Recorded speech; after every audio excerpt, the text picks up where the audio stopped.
अक्सर लोगों के मन में यह सवाल आता है कि जब रावण कैलाश पर्वत उठा सकता है तो शिव का धनुष कैसे नहीं उठा पाया और भगवान राम ने कैसे उस धनुष को उठाकर तोड़ दिया। आइए जानते हैं। भगवान शिव का धनुष बहुत ही शक्तिशाली और चमत्कारिक था। शिव ने जिस धनुष को बनाया था उसकी टंकार से ही बादल फट जाते थे और पर्वत हिलने लगते थे। ऐसा लगता था मानो भूकंप आ गया हो। यह धनुष बहुत ही शक्तिशाली था। इसी के एक तीर से त्रिपुरासुर की तीनों नगरियों को ध्वस्त कर दिया गया था। इस धनुष का नाम पिनाक था।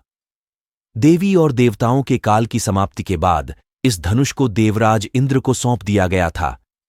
देवताओं ने राजा जनक के पूर्वज देवराज को दे दिया। शिव धनुष उन्हीं की धरोहर स्वरूप राजा जनक के पास सुरक्षित था। उनके इस विशालकाय धनुष को कोई भी उठाने की क्षमता नहीं रखता था, लेकिन भगवान राम ने इसे उठाकर इसकी प्रत्यंचा चढ़ाई और इसे एक झटके में तोड़ दिया। अर्थात इस धनुष को उठाने के लिए शक्ति की नहीं बल्कि प्रेम और निरंकार की जरूरत थी।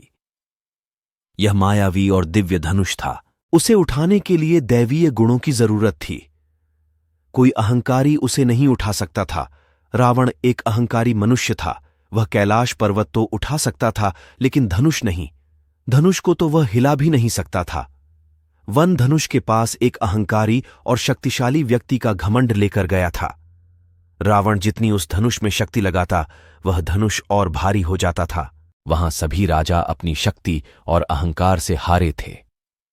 जब प्रभु श्री राम की बारी आई तो वे समझते थे कि यह कोई साधारण धनुष नहीं बल्कि भगवान शिव का धनुष है। इसीलिए सबसे पहले उन्होंने धनुष को प्रणाम किया। फिर उन्होंने धनुष की परिक्रमा की और उसे संपूर्ण सम्मान दिया।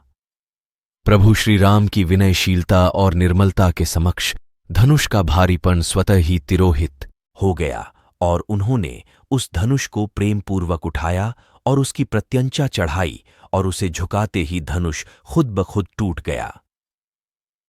कहते हैं कि जिस प्रकार सीता शिवजी का ध्यान कर सहज भाव बिना बल लगाए धनुष उठा लेती थी, उसी प्रकार श्री राम ने भी धनुष को उठाने का प्रयास किया और सफल हुए।